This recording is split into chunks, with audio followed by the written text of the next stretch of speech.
ரத்தத்தால் இயேசு நாமத்தால் எல்லாமே மாறிவிடும். இயேசு ரத்தத்தால் இயேசு நாமத்தால் எல்லாமே மாறிவிடும். இந்த சூழ்நிலை எனக்கு மாறும், எந்த சூழ்நிலையும் இன்று மாறும்.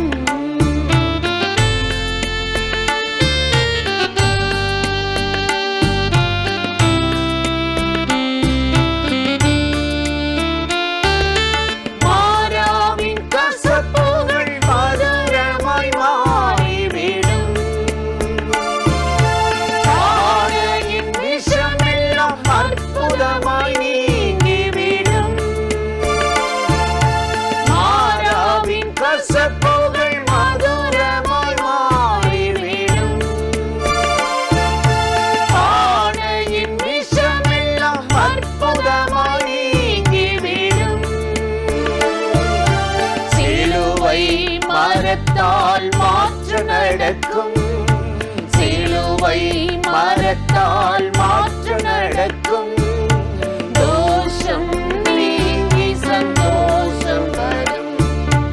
தோஷம் நீங்கி சந்தோஷம் வரும். இந்த சூழ்நிலை எனக்கு மாறும், எந்த சூழ்நிலையும் இன்று மாறும்.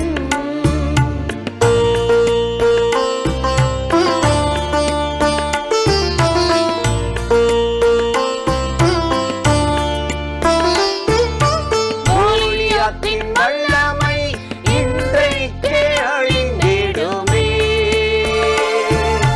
சாத்தானின் சேனைகள் இப்பொழுதே முறிந்திடுமே. கோலியாத்தின் வல்லமை இன்றைக்கே அழிந்திடுமே. சாத்தானின் சேனைகள் இப்பொழுதே முறிந்திடுமே. சேனைகளின் கர்த்தரால் யுத்தம் நடக்கும். சேனைகளின் கர்த்தரால் யுத்தம் நடக்கும். தாவீதுக்கு அளித்த வெற்றிகள் வரும். தாவீதுக்கு அளித்த வெற்றிகள் வரும். இந்த சூழ்நிலை எனக்கு மாறும், எந்த சூழ்நிலையும் இன்று மாறும்.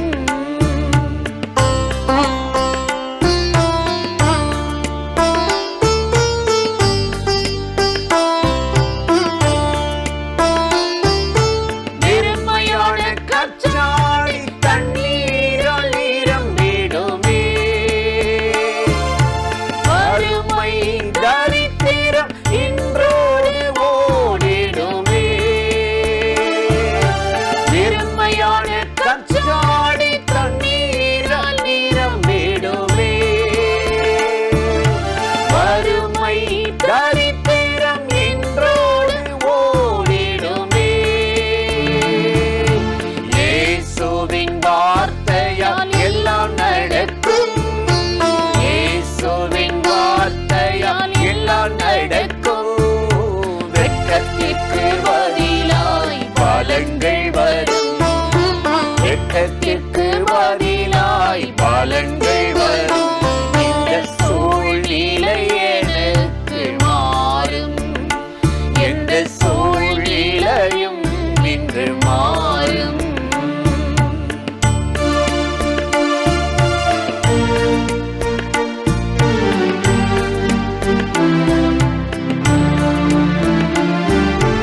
அந்தகார இருள்கள் அகன்றே போய்விடுமே. ஆச்சரிய ஒளி என்னை வந்தே சேர்விடுமே. அந்தகார இருள்கள் அகன்றே போய்விடுமே. ஆச்சரிய ஒளி என்னை வந்தே சேர்ந்திடுமே.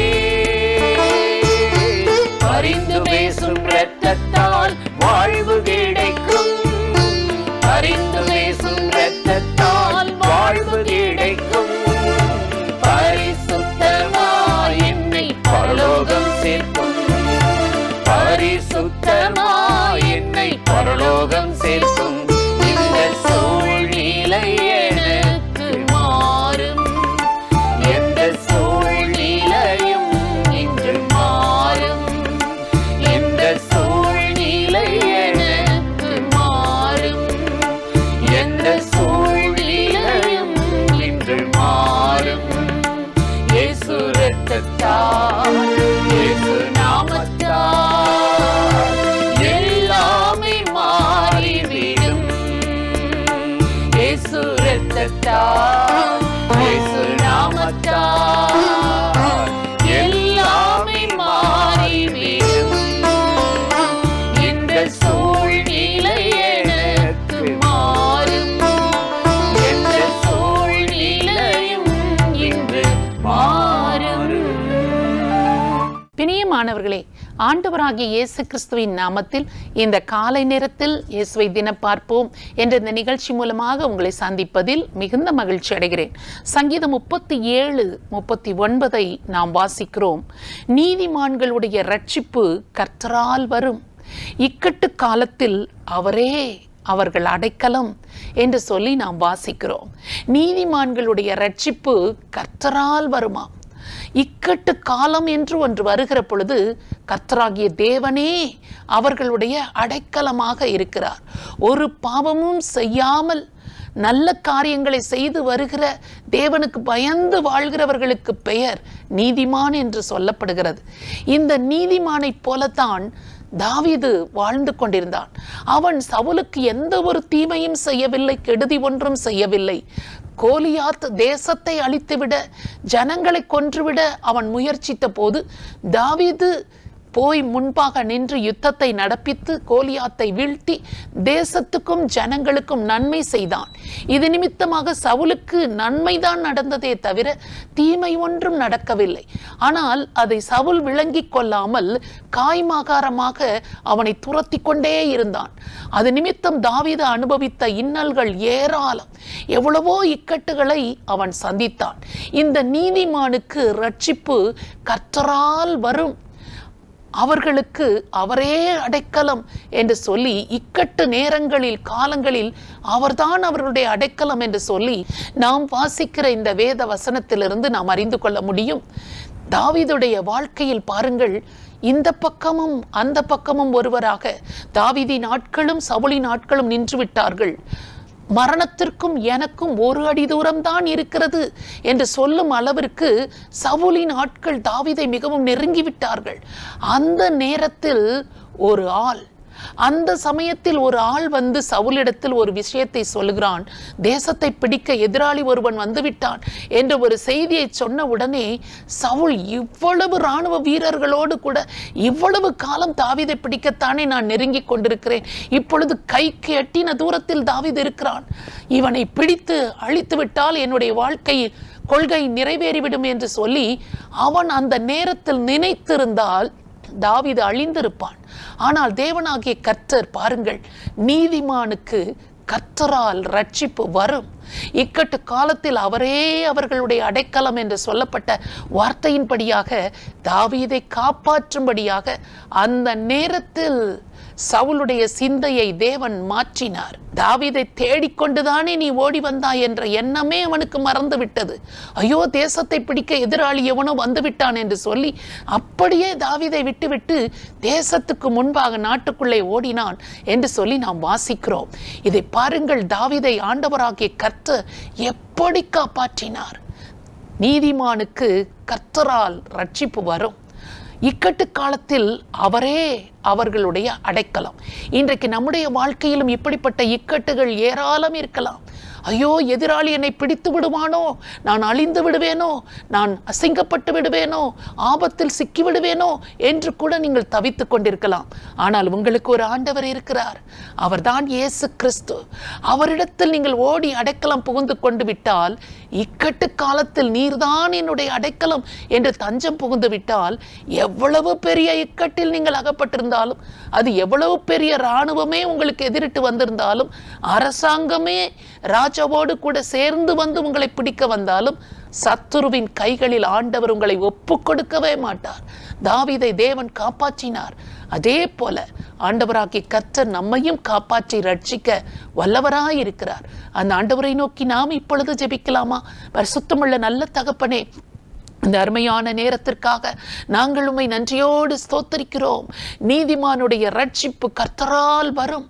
இக்கட்டு காலத்தில் அவரே அவர்களுடைய அடைக்கலம் என்று சொல்லப்பட்ட உம்முடைய வார்த்தையின்படி ஆண்டவரே, உம்மிடத்தில் அடைக்கலமாய் ஓடி வருகிற நீர்தான் என்னுடைய தஞ்சம், இந்த இக்கட்டிலிருந்து என்னை காப்பாற்றும் என்று சொல்லி ஆண்டவருடைய அடைக்கலத்தில் ஓடி வந்த தாவீதை சத்துருவின் கைகளில், சவுலின் கைகளில் நீர் ஒப்புக்கொடாமல் ஆண்டவரே அவனை ரட்சித்தீரே, காப்பாற்றினீரே. அதே போல இன்றைக்கும் ஏதோ ஒரு இக்கட்டில், ஆபத்தில் சிக்கி தவித்துக் கொண்டிருக்கிற ஒவ்வொருவரையும் காப்பாற்றும்படியாக தேவனாகிய கர்த்தர் அவர்களுக்கு முன்பாக தான் இருக்கிறீர், அவர்களுக்கு பக்கத்தில் தான் இருக்கிறீர். ஆண்டவரே, அவர்கள் யாரெல்லாம் நீர்தான் என்னுடைய அடைக்கலம், உம்மை நான் தஞ்சமாக கொள்கிறேன், என்னை எப்படியாவது காப்பாற்றும் என்று யாரெல்லாம் சொல்லுகிறார்களோ அவர்கள் சந்தித்து வருகிற எல்லா விதமான இக்கட்டுகளிலிருந்து நீர் அடைக்கலமாக ரட்சிக்கிறவராக இருந்து அவர்களை காப்பாற்ற வேண்டும் என்று இயேசு கிறிஸ்துவின் நாமத்தில் ஜெபிக்கிறோம் நல்ல பிதாவே. ஆமென், ஆமென். இந்த நிகழ்ச்சி உங்களுக்கு ஆசீர்வாதமாக இருந்ததா? நீங்கள் பெற்ற நன்மைகளை எங்களோடு கூட பகிர்ந்து கொள்ளுங்கள், மற்றவர்களுக்கும் சொல்லுங்கள். கர்த்தர் உங்களை ஆசீர்வதிப்பாராக. ஆமென்.